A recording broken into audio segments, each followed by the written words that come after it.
नमस्कार भौणी आपण मानकु स्वागत जणाई आरंभ करूछु आजिर नारी महल कार्यक्रम।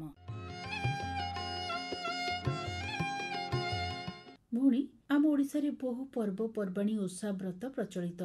एगुड़िक ओडिसावासींकर धर्म संस्कृति आचार विचारर परिचय प्रदान करे। एई पर्व पर्वाणी गुड़िकरू आमर रीतिनीति गुड़िकर स्वरूप जना पड़े। तेबे मनीष समाज रे निजको सुस्थ सबल आ गोटे आदर्श मनीष भाव में गढ़ी तोलिबा पई पर्वपर्वाणीर सृष्टि। तेबे श्रोता भौणी एई पर्वपर्वाणी गुड़िकर उत्पत्ति एवं पालन मूल रे अनेक तथ्य एवं उद्देश्य निहित।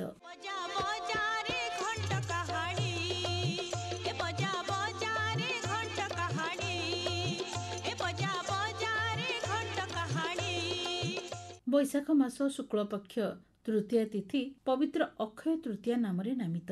ए अक्षय तृतीया दिनटी को शुभ दिन भावी कृषक माने निजर हल लंगल दा प्रभृति पूजा करी नुआ गौणी रे हलदी चंदन लेपन करी से गौणी रे पिठा उखुड़ा नड़िया भोग सामग्री धरी बिलकु जाइथांती। सेठी वसुधा मां को पूजा करी मुठा मुठा बिहन जमी रे बिंची थांती। एहिपरि अनेक शुभ कार्य जेमिति कि गृह निर्माण विवाह व्रत अनुष्ठित होता है। एई सब दृष्टिकोण विचार कले आज परी दिनर महत्व आम समस्तक पई बेस गुरुत्वपूर्ण। तेबे एई अक्षय तृतीया पालनर तात्पर्य संपर्क रे आलोचना करुछंती डॉक्टर बैजयंती मिश्र। दूरदृष्टि संपन्न मनीषी माने शास्त्र पुराण माध्यम रे विभिन्न पर्वपर्वाणी विषय रे लिखि जाइछंती। प्रचलित पर्वपर्वाणी सामाजिक आध्यात्मिक वैज्ञानिक तात्विक पृष्ठभूमि को नहीं बेस प्रभावशाली। कारण एथिरे जातीय चरित्र भक्तिभाव निष्ठा और पराकाष्ठा ऐतिह्य और परंपरा प्रतिफलित होइछि। मंद प्रवृत्ति को दूरेई देई शुद्धपूत जीवनचर्या दिगरे पर्वपर्वाणी सहायक होइथाय।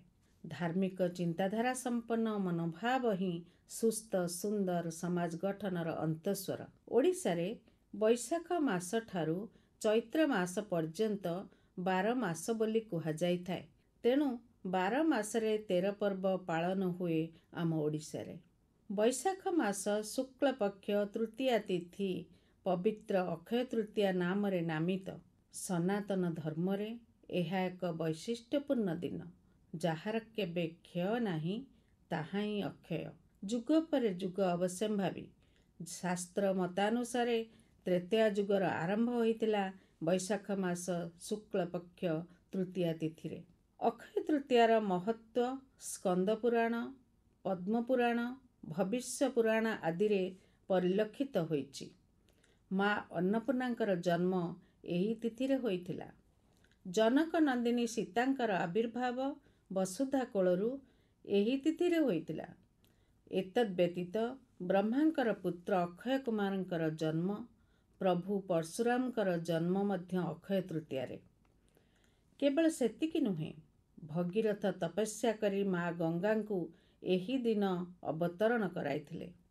देवदेव महादेवंकर आशीर्वाद लाभ करी धन देवता कुबेर अखंड ऐश्वर्यर अधिकारी होइथिले। प्रभु श्रीकृष्ण द्रौपदी को एई पवित्र तिथि रे अक्षय पात्र दान करथिले। अखंड बंधुत्वर कामना करी सुदामा खुदभजा धरी बैशाख शुक्ल पक्ष तृतीया तिथि रे द्वारकाधीश श्रीकृष्ण पाखक जाइथिले। जहा फलरे केवल अखंड बंधुत्व नुहे अक्षय ऐश्वर्य प्राप्ति तांका भाग्य बदले दे पारथिला। तेणु परम शुभ दिन भाव रे अक्षय तृतीया को सबु राज्यर लोके मानि थांती। आम राज्य कृषिभित्तिक राज्य। शुभ दिन मणि कृषक माने निजर हल लंगल दा प्रभृति पूजा करी नूतन गौणी रे हलदी चंदन लेपन करी सेई गौणी रे पिठा आदि भोग सामग्री धरी बिल को जाइथांती। प्रथमे बिलर ईशान्य कोण रे वसुधा मां को पूजा करी मुठा मुठा बिहन जमी रे बिंची देइथांती। तेणु एहाकू अक्षी मुठी बोली कुहा जाइथाय। गृहिणी माने एही दिन शुद्धपूत भावे सूर्य देवता एवं लक्ष्मी नारायणकर पूजा समापन करी षठी ठाकुराणी पाखरे नैवेद्य बाढ़ी संतान संततिंकर शुभ मनासी थांती। पवित्र अक्षय तृतीया रे शैव पीठरू आरंभ करी ଶକ୍ତିପୀଠ ପର୍ଯ୍ୟନ୍ତ ସବୁ ସ୍ଥାନରେ ହୋମ ଯଜ୍ଞ କରାଯାଇ ଜଗତ କଲ୍ୟାଣ ନିମିତ୍ତ ପ୍ରାର୍ଥନା କରାଯାଇଥାଏ। ଏତଦ୍ ବ୍ୟତୀତ ଦାନ ଧର୍ମ କରିବାର ପରମ୍ପରା ମଧ୍ୟ ରହିଛି। କରାଳ ଗ୍ରୀଷ୍ମର ଉଷ୍ମ ପ୍ରବାହରେ ପଶୁ ପକ୍ଷୀ ମାନବ ସମାଜ ଅତିଷ୍ଠ ହୋଇପଡ଼ନ୍ତି। ତେଣୁ ବିଶ୍ୱାସ ଅଛି ଯେ ମାସ ସାରା ଜଳଛତ୍ର ଖୋଲି ତୃଷାର୍ତ୍ତଙ୍କୁ ଜଳଦାନ କରିବା ଦ୍ୱାରା ପୁଣ୍ୟ ଅର୍ଜନ ହୋଇଥାଏ। ବିଶେଷ କରି ଅକ୍ଷୟ ତୃତୀୟାରେ ସୂର୍ଯ୍ୟଙ୍କର ତେଜ ପ୍ରଖର ଥାଏ। ସୁତରାଂ ଏହି ଦିନ ଜଳଦାନ କଲେ ମହାପୁଣ୍ୟ ହୋଇଥାଏ। ଏହି ବିଶ୍ୱାସକୁ ନେଇ ଗୋଟିଏ କାହାଣୀ ମନେପଡ଼େ।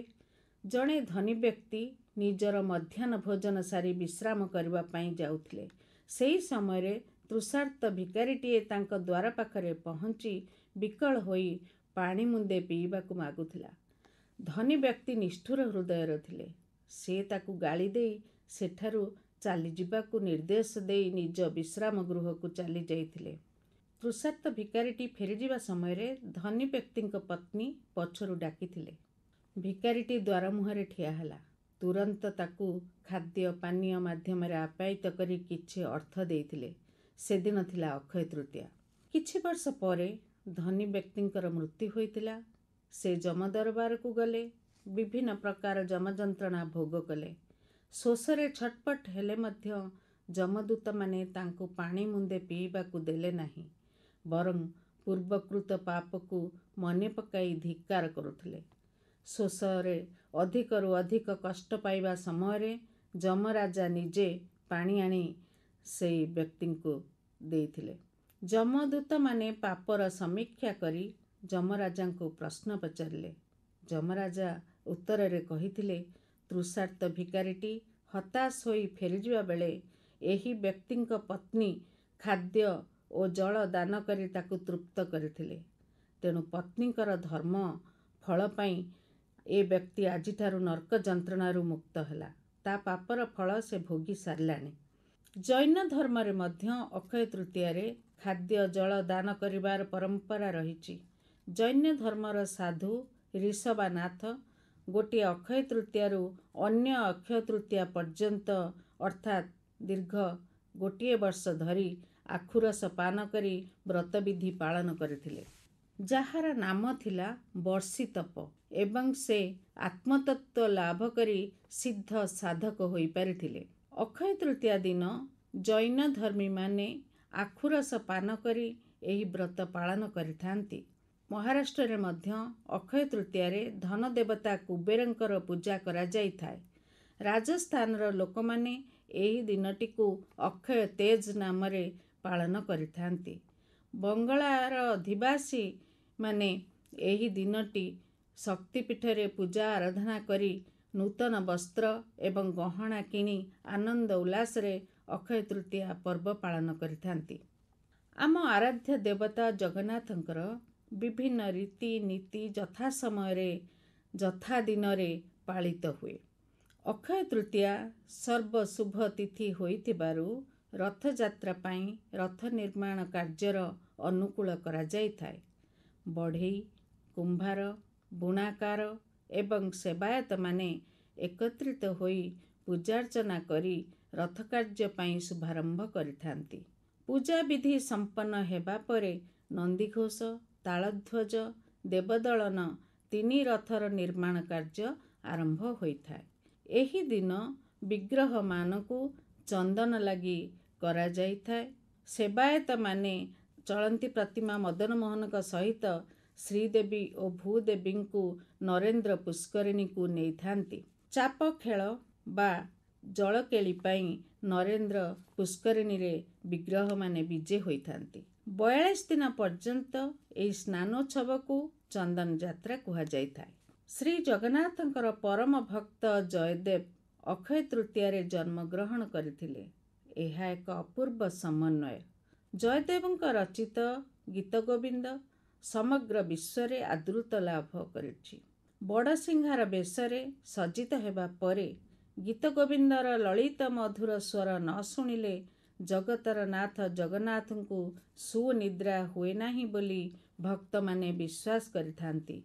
ଏହି ସୁନ୍ଦର ଲଳିତ ପଦାବଳୀର ସ୍ରଷ୍ଟା ଜୟଦେବଙ୍କର ଅକ୍ଷୟ କୀର୍ତ୍ତି କାଳଜୟୀ ନିଶ୍ଚୟ। ସର୍ବଶୁଭମୟ ଅଖଣ୍ଡ ସୌଭାଗ୍ୟ ପ୍ରଦାନକାରୀ ଦିବସ ଭାବରେ ଅକ୍ଷୟ ତୃତୀୟା ଜନମାନସରେ ଦୃଢ଼ ବିଶ୍ୱାସ ଭରିଦେଇଛି। ସେଇଥିପାଇଁ ନୂତନ ଗୃହ ନିର୍ମାଣ କାର୍ଯ୍ୟ, କୂପ ଖନନ କାର୍ଯ୍ୟ, ମୂର୍ତ୍ତି ସ୍ଥାପନ, ବିବାହ ବ୍ରତ ଆଦି ଶୁଭ କାର୍ଯ୍ୟ ଅକ୍ଷୟ ତୃତୀୟାରେ କଲେ କିଛି ବାଧାବିଘ୍ନ ଆସିବ ନାହିଁ, ଏହା ସମସ୍ତେ ଗଭୀର ଭାବେ ମନସ୍ଥ କରିଥାନ୍ତି। ଏହି ଅକ୍ଷୟ ଫଳପ୍ରସୂ ଦିବସଟିକୁ ନିଷ୍ଠାର ସହ ପାଳନ କଲେ ସର୍ବସୁଖ ପ୍ରାପ୍ତି ହେବ। ଆଜି ଆପଣମାନଙ୍କ ପାଇଁ ଥିଲା ଆଲୋଚନା ଅକ୍ଷୟ ତୃତୀୟା। ଏହି ଦିନର ତାତ୍ପର୍ଯ୍ୟ ସମ୍ପର୍କରେ ଆଲୋଚନା କଲେ ଡକ୍ଟର ବୈଜୟନ୍ତୀ ମିଶ୍ର।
फुटाए फगुण बने उपबने, फुटाए फगुण बने उपबने, तुम पाई पूजा फूल, तुम पाई पूजा फूल, शीत सकाळर शिशिर मुकुता, शीत सकाळर शिशिर मुकुता, से जे तुम उपहार, तुम चरण रे भक्ति निवेदी, तुम चरण रे भक्ति निवेदी, करू तव जय गान, शस्य श्यामल सुंदर धरा, शस्य श्यामल सुंदर धरा, से जे तुम वरदान, स्रष्टा हि तुम सृष्टि रे तुमे, स्रष्टा हि तुम सृष्टि रे तुमे, चिरदिन मलिन, शस्य श्यामल सुंदर धरा, शस्य श्यामल सुंदर धरा। ଭଉଣୀ, ଗଣତାନ୍ତ୍ରିକ ବ୍ୟବସ୍ଥାରେ ଭୋଟ ଦେବା ଆମ ସମସ୍ତଙ୍କର ସାମ୍ବିଧାନିକ ଅଧିକାର। ତେବେ ଚଳିତ ନିର୍ବାଚନ ସମୟରେ ଆପଣମାନେ ଆପଣଙ୍କର ମୂଲ୍ୟବାନ ଭୋଟ ଖଣ୍ଡିକ ଦେଇ ଉପଯୁକ୍ତ ପ୍ରାର୍ଥୀଙ୍କୁ ଚୟନ କରନ୍ତୁ। ଏ ସମୟରେ ନାଗରିକମାନଙ୍କୁ ସଚେତନ ମଧ୍ୟ କରାଯାଉଛି। ବିଶେଷ କରି ମହିଳାମାନଙ୍କର ମତଦାନ ହାରକୁ ବଢ଼ାଇବା ପାଇଁ ସଖୀ ବୁଥର ବ୍ୟବସ୍ଥା କରାଯାଇଛି। ତେବେ ଏହି ସଖୀ ବୁଥ କ'ଣ ଏବଂ ଏହି ବୁଥରେ କିପରି ମହିଳାମାନେ ସୁବିଧାରେ ଭୋଟ ଦେଇପାରିବେ, ए विषय आसंतु शुणिबा। ମୁଁ doctor Narmada Kumari Parida, assistant professor of philosophy, Shailabala women's autonomous college Cuttack. ନିର୍ବାଚନରେ ମହିଳାମାନଙ୍କ ମତଦାନ ହାର ବୃଦ୍ଧି କରିବା ଲାଗି ମହିଳାମାନଙ୍କ ପାଇଁ ଏକ ସ୍ୱତନ୍ତ୍ର ବୁଥ ସଖୀ ବୁଥ ବ୍ୟବସ୍ଥା କରାଯାଇଛି ନିର୍ବାଚନ କମିଶନଙ୍କ ଦ୍ୱାରା। ଏଥିଲାଗି ସମ୍ପୂର୍ଣ୍ଣ ଭାବେ ମହିଳାମାନଙ୍କ ଦ୍ୱାରା ପରିଚାଳିତ ବୁଥ ସଖୀ ବୁଥର ବ୍ୟବସ୍ଥା କରାଯାଇଛି। ଏହା ମହିଳା ମତଦାନ ବୃଦ୍ଧିରେ ସହାୟକ ହେବ ବୋଲି ଆଶା କରାଯାଉଛି। ଏହି ବ୍ୟବସ୍ଥାରେ ସଖୀ ବୁଥରେ ପ୍ରିଜାଇଡିଂ ଅଫିସର, ପୋଲିଂ ଅଫିସର, ସୁରକ୍ଷାକର୍ମୀ ଏବଂ ଅନ୍ୟ କର୍ମଚାରୀ ସମସ୍ତେ ଜଣେ ଜଣେ ମହିଳା। ଏପରିକି ପୋଲିଂ ଏଜେଣ୍ଟ ଭାବେ ମହିଳାମାନଙ୍କୁ ନିୟୋଜିତ କରିବା ପାଇଁ ରାଜନୈତିକ ଦଳ ଓ ପ୍ରାର୍ଥୀମାନଙ୍କୁ ମଧ୍ୟ ଅନୁରୋଧ କରାଯାଇଛି। ସଖୀ ବୁଥ ଏକ ମଡେଲ ବୁଥ ଯାହା ସମ୍ପୂର୍ଣ୍ଣ ଭାବେ ମହିଳାମାନଙ୍କ ଦ୍ୱାରା ପରିଚାଳିତ। ଯେଉଁ ଅଞ୍ଚଳରେ ମହିଳାମାନଙ୍କ ମତଦାନ ହାର କମ୍ ରହିଛି ଗତ ନିର୍ବାଚନରେ, ସେଠାରେ ସଖୀ ବୁଥ କରାଯାଇ ମହିଳା ମତଦାନ ହାର ବୃଦ୍ଧି ପାଇଁ ଲକ୍ଷ୍ୟ ରଖାଯାଇଛି। ଅବାଧ ଓ ନିରପେକ୍ଷ ନିର୍ବାଚନ ପାଇଁ ପ୍ରସ୍ତୁତି ସହିତ ମହିଳା ଭୋଟ ହାର ବୃଦ୍ଧି ପାଇଁ ନାରୀ ଶକ୍ତି ଦ୍ୱାରା ପରିଚାଳିତ ଏହି ସଖୀ ବୁଥ ଗୁଡ଼ିକ ସମଗ୍ର ବିଶ୍ୱ ପାଇଁ ଉଦାହରଣ ହେବ ବୋଲି ଆମ ରାଜ୍ୟର ମୁଖ୍ୟ ନିର୍ବାଚନ ଅଧିକାରୀ ମତବ୍ୟକ୍ତ କରିଛନ୍ତି। ଓଡ଼ିଶାର ପ୍ରତି ଜିଲ୍ଲାରେ ଏହି ମଡେଲ ବୁଥ ପ୍ରତିଷ୍ଠା ପାଇଁ ଲକ୍ଷ୍ୟ ରଖାଯାଇଛି। ଚଳିତ 2024 ସାଧାରଣ ନିର୍ବାଚନରେ ରାଜ୍ୟରେ ମହିଳାମାନଙ୍କ ଦ୍ୱାରା ସମ୍ପୂର୍ଣ୍ଣ ଭାବେ ପରିଚାଳିତ ହେବ 524ଟି ସଖୀ ବୁଥ।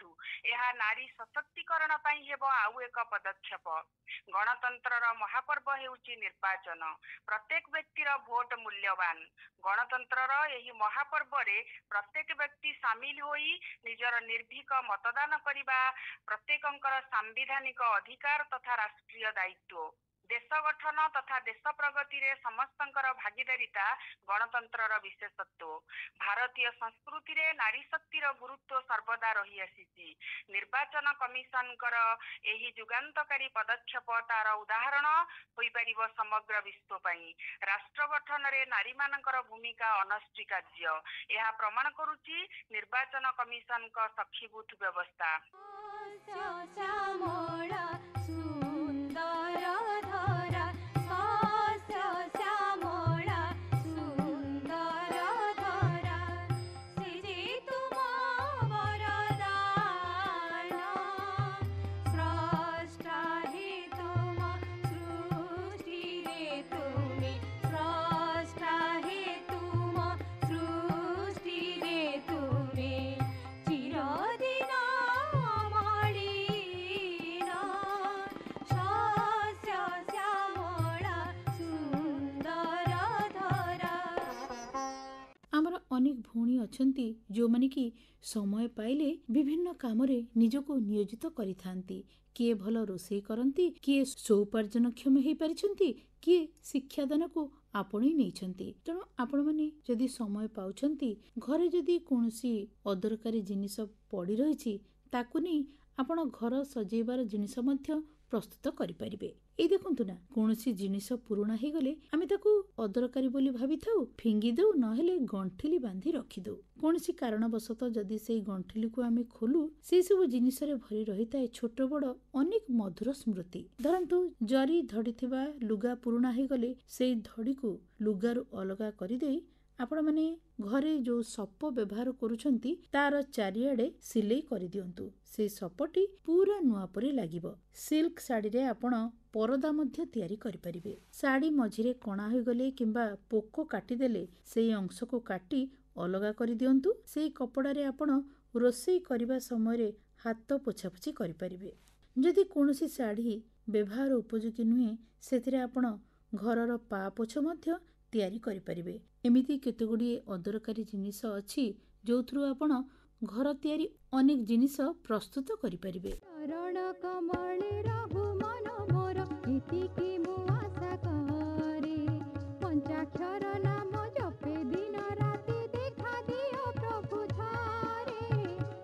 କାମନା ବାସନା ହରିରେ ମୋର, କାମନା ବାସନା ହରିରେ ମୋର, ଜୀବନେ ସହାୟ ହୁଅ। ଭଉଣୀ, ବୃକ୍ଷ ବୃକ୍ଷମାନଙ୍କ ଭିତରେ ଅନେକ ଉପକାରୀ ବୃକ୍ଷ ରହିଛି ଯାହାକି ବିଭିନ୍ନ ପ୍ରକାରର ଔଷଧରେ ବ୍ୟବହାର କରାଯାଇଥାଏ। ସେଥିମଧ୍ୟରୁ ବେଲ ଗଛ ହେଲା ଅନ୍ୟତମ। ଏଇ ବେଲ ଆଉ ବେଲ ପତ୍ର ଆମମାନଙ୍କ ପାଇଁ କେତେ ଉପକାରୀ ସେ ବିଷୟରେ ଆସନ୍ତୁ ଜାଣିବା। ଏଇ ବେଲପତ୍ର ଆମର ସ୍ୱାସ୍ଥ୍ୟ ପାଇଁ ବେଶ୍ ଉପକାରୀ। ଏଥିରେ କେତେଗୁଡ଼ିଏ ଏନଜାଇମ୍ ରହିଛି ଯାହା ହଜମରେ ସାହାଯ୍ୟ କରିଥାଏ, ଯକୃତକୁ ସୁସ୍ଥ ରଖେ। ବେଲପତ୍ରର ରସ ହଳଦିଆ କାମ୍ଳ ରୋଗ ପାଇଁ ଅନେକ ଉପକାରୀ। ଖାଦ୍ୟ ଖାଇବାକୁ ଅନିଚ୍ଛା ହେବା ମାତ୍ରେ ବେଲପତ୍ରର ରସ ଘୋଳ ଦହି ଖାଇଲେ ଭୋକ ବଢ଼ିଥାଏ। ବେଲ ଏମିତି ଗୋଟିଏ ଗଛ ଯାହାର ଛେଲି, ପତ୍ର, ଚେର ଆଉ ଫଳରେ ଅନେକ ଔଷଧୀୟ ଗୁଣ ଭରି ରହିଛି। ପାଚିଲା ବେଲର ବାସ୍ନା ଆଉ ସ୍ୱାଦ ସୁସ୍ୱାଦୁ। ଫଳର ମାଂସଳ ଶସ ବା ମଞ୍ଜିରେ ସବୁଠାରୁ ବେଶୀ ଔଷଧୀୟ ଗୁଣ ଭରି ରହିଛି। ଏଥିରେ କେତେଗୁଡ଼ିଏ ମୌଳିକ ପଦାର୍ଥ ଯେମିତିକି ସୋଡ଼ିୟମ୍, ମ୍ୟାଗ୍ନେସିୟମ୍, ଲୌହ ଏବଂ ତାହାର ଯୌଗିକ ପଦାର୍ଥ ରହିଛି। ଏଥିରେ ଥିବା କଷାୟ ପଦାର୍ଥ ଝାଡ଼ା ବାନ୍ଧିବାରେ ସାହାଯ୍ୟ କରିଥାଏ। ଏହି ବେଲରେ ପ୍ରଚୁର ପରିମାଣରେ ଭିଟାମିନ୍ ଏ ଅଛି ଯାହାକି ଅନ୍ଧାର କଣା, ଆଖିର ଦୃଷ୍ଟି ଶକ୍ତି, ଆଖିରୁ କାତି ପରି ଛାଡ଼ିବା, ବେଙ୍ଗ ଚମଡ଼ା, ଖଦଖଦଡ଼ିଆ ଚମଡ଼ା, ହାତ ଗୋଡ଼ ଫାଟିବା ପ୍ରଭୃତି ଭଲ ହେଇଥାଏ। ବିଶେଷ ଭାବରେ ସ୍କୁଲ ଯିବା ବୟସର ପିଲା, ଗର୍ଭବତୀ ମହିଳା, ଯେଉଁମାନେ ରକ୍ତହୀନତା ଅପପୁଷ୍ଟି ଭୋଗୁଥାନ୍ତି ସେମାନେ ନିୟମିତ ଭାବରେ ଏହାକୁ ଖାଇବା ଦରକାର।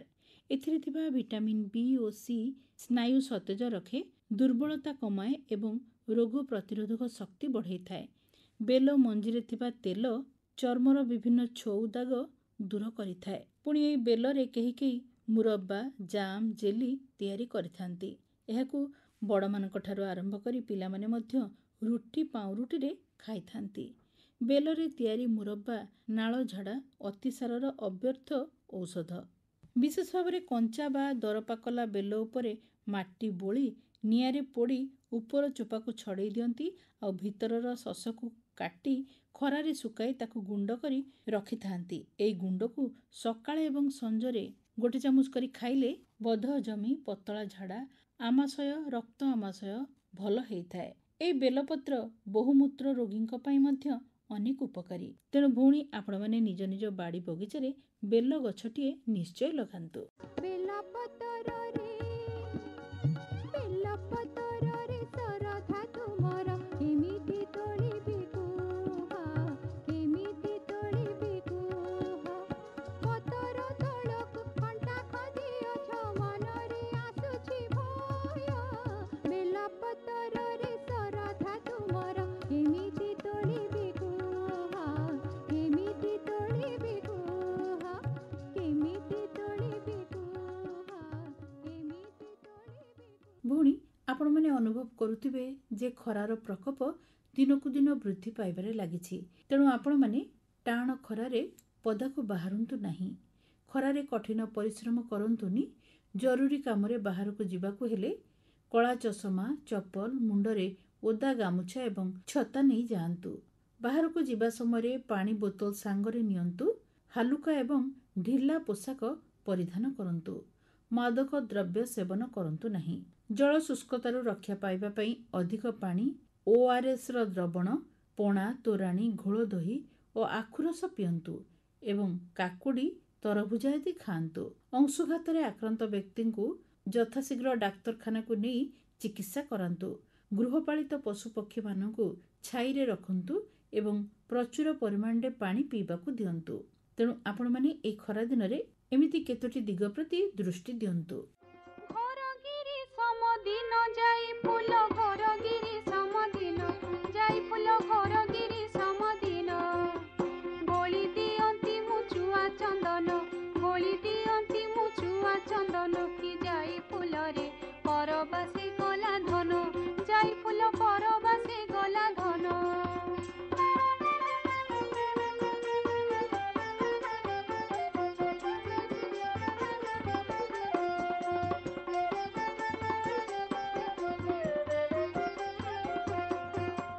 ଘରଗିରି ସମଦିନ ଯାଇ ଫୁଲ, ଘରଗିରି ସମଦିନ ଯାଇ ଫୁଲ, ଘରଗିରି ସମଦିନ।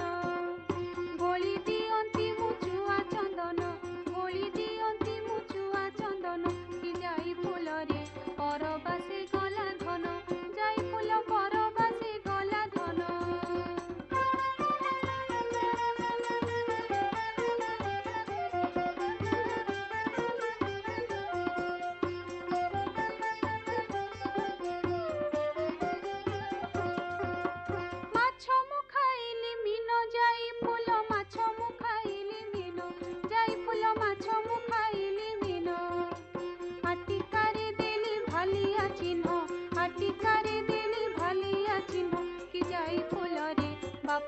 ଘରେ ଗଲା ଦିନ ଯାଇ ଫୁଲ ବାପ ଘରେ ଗଲା ଦିନ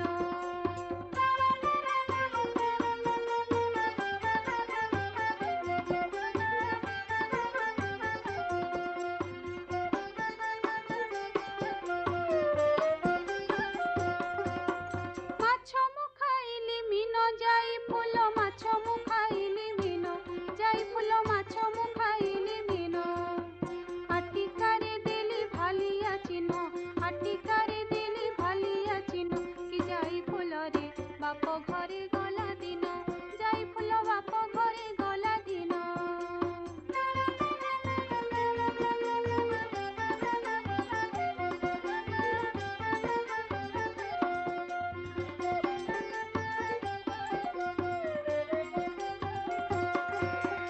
ନଡ଼ିଆ ଗୋଟମା କଷି ଯାଇ ଫୁଲ ନଡ଼ିଆ ଗୋଟମା କଷି ଯାଇ ଫୁଲ ନଡ଼ିଆ ଗୋଟମା କଷି ସରଗ ସୁନ୍ଦର ଭେଣ୍ଡିଆ ଆସି ସରଗ ସୁନ୍ଦର ଭେଣ୍ଡିଆ ଆସି କି ଯାଇ ଫୁଲରେ କହିଗଲା ପଦେ ହସି ଯାଇ ଫୁଲ କହିଗଲା ପଦେ ହସି ଆଜି ତ ଆପଣମାନେ ଆମ କାର୍ଯ୍ୟକ୍ରମ ଶୁଣିଲେ, କିନ୍ତୁ କାର୍ଯ୍ୟକ୍ରମ କେମିତି ଲାଗିଲା ମତାମତ ଦେଇ ଚିଠିଟି ନିଶ୍ଚୟ ଲିଖିବେ।